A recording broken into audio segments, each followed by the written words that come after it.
The end of the men's college water polo season arrives with an NCAA champion and Division III champion crowned, all coming up next on a brand new counterattack.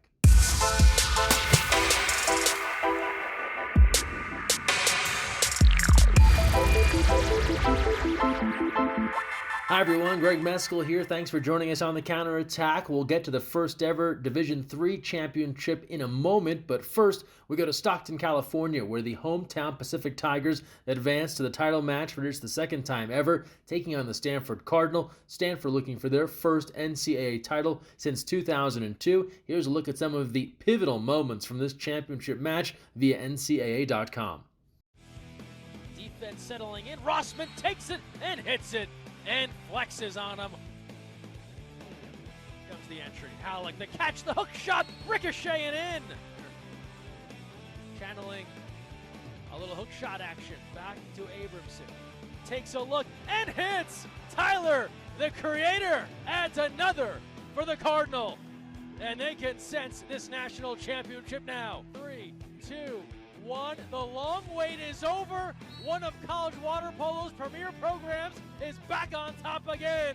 Stanford, your men's water polo champs in 2019. After the match, we heard from Stanford head coach John Vargas in addition to MVP Ben Halleck and left-handed attacker Tyler Abramson. I think most of the guys on our team were very aware of how long it's been since Stanford won. And obviously, we're all extremely honored to be the group that gets it done. But that being said, this championship we won a couple hours or an hour ago is huge credit to all the people who came in before us as well, and just, built a culture and slowly built a culture that we were able to finally capitalize on. But all the guys the seniors last year, Blake, Marco, and Oliver, all the seniors before that year, just helped build what culminated in today. And I think we're all super grateful for them.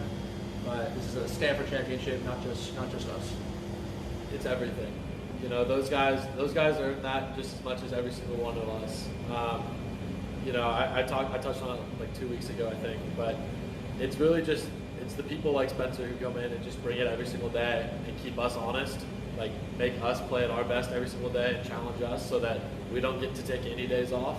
That's when it really pays off, is in games like this. This is a really special group, and that's why they're NCAA champions. And from Ben and to Andrew, Dylan Woodard, who's not here, to Tyler and Quinn and AJ, it's a special group, and it's honestly it's about these guys and they're a hell of a team. How did we get to that championship match? Well, Pacific did beat Pepperdine, but the thriller was the other semifinal, USC and Stanford.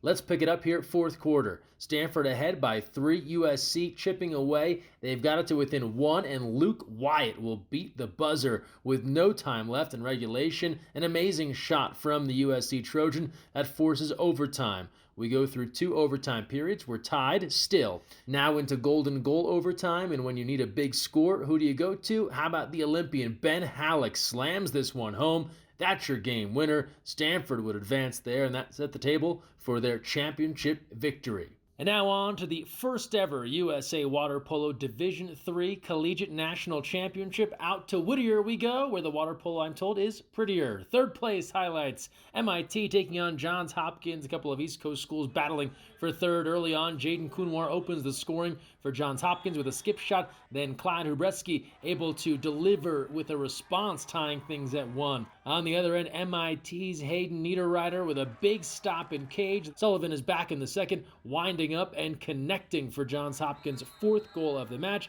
Then Max Fleming, a wrestler turned water polo player, a great story this season, gets the save for the Blue Jays. 2 seconds remaining in the period. Finn Banks connecting this no-looker. That'll go for Johns Hopkins, their 10th goal of the match, trying to hang in down 13-10.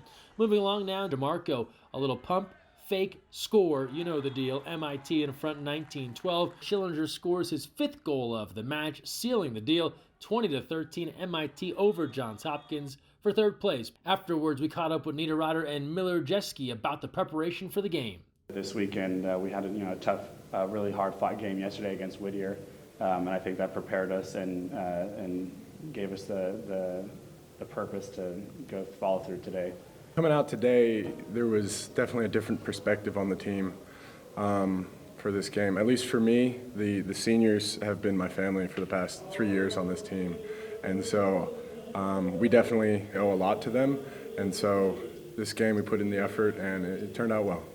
Now on to the first place match, a Skyac battle. Whittier taking on Claremont Mud Scripps. Micah Kamai opens the scoring when he goes cross cage from the center spot, putting the Poets on the board, the home team in front 1-0. Smith's defense, meanwhile, on point as he stops 3 more Whittier attempts to close out the first period of play. Move ahead now, and the Poets' Eric Barunda spots an opening and knows what to do with it, putting Whittier back in front 4-2. Murat Ursos stops a CMS attempt, then Carlos Heredia Viteri rockets a shot in for the Poets. The crowd goes wild, they're up 5-2. Then Smith blocks a close-range attempt in goal, and this quarter ends scoreless. Goalies showing out, 5-2 Whittier in front. CMS turns to left-handed shooter Will Clark. He fires this one in to get Claremont's 3rd goal of the match, but leave it to Ursos. With just moments left in the game, he swats down one last attempt, his 15th save on the day. Whittier, your first ever USA Water Polo Division III Men's Collegiate National Champs. And post-game, we caught up with head coach David Casa and Dominic Navarez about the win and experiencing a national championship game. I told him this morning, let's pour everything we have in defense, in blocking the ball, in working as hard as we can, and the goals will take care of themselves. I never really imagined that would be 5-3, but it still held true. And just a beautiful group of guys that work really hard, good teammates, very, very proud of them. Now that there's opportunity for D3 teams to play against each other for a national championship, it just gives more motivation, more fire for teams to keep pushing after that conference play. So I think USA Water Polo is doing a really good job of, leading us in a direction of more competition.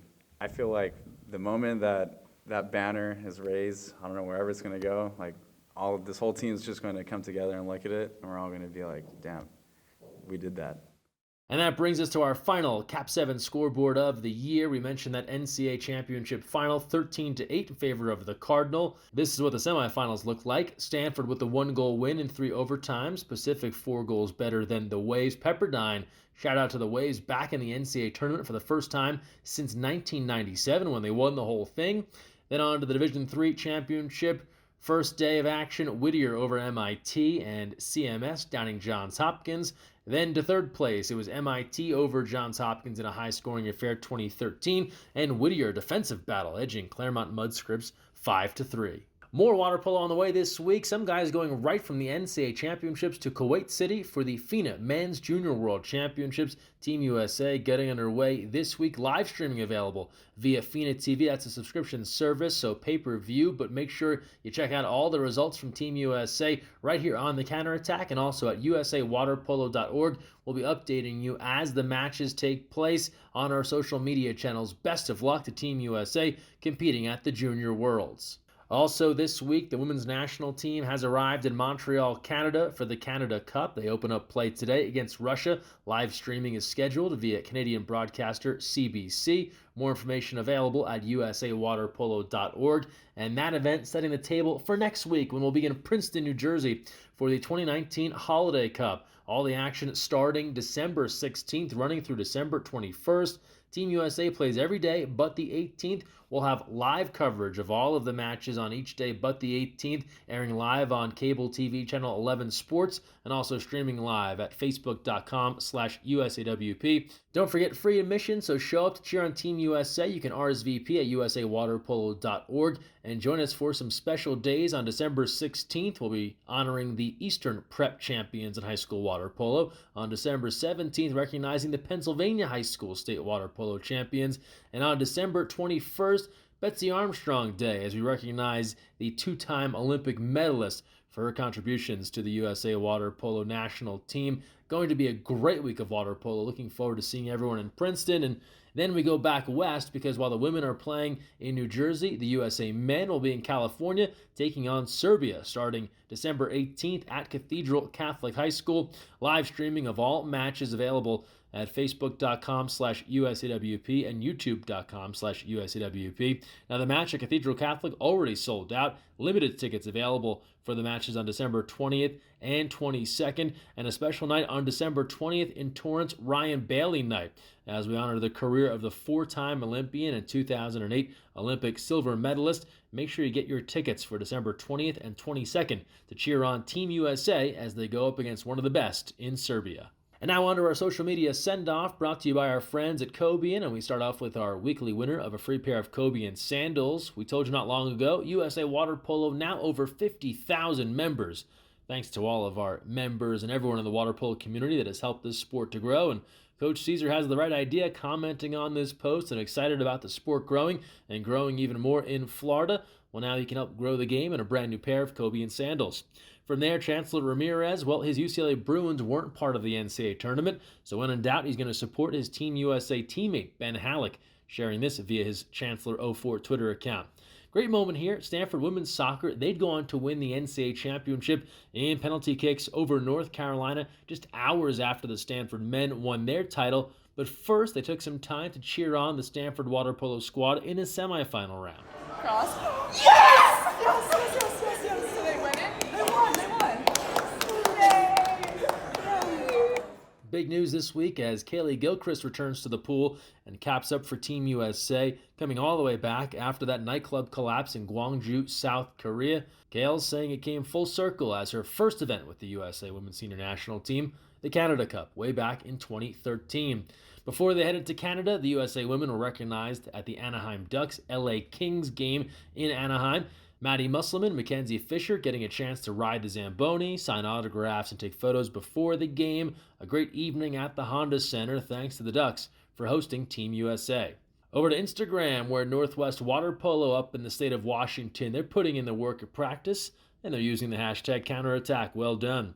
Now we go out to Colorado Springs, where the annual holiday camp for the girls took place. The boys' holiday camp's coming up. Here's your obligatory holiday camp shot. All the athletes there enjoying their time at the home of Team USA, plus a most epic Flop Friday. Here's a quick look. You can see the full thing on our social media at USAWP accounts.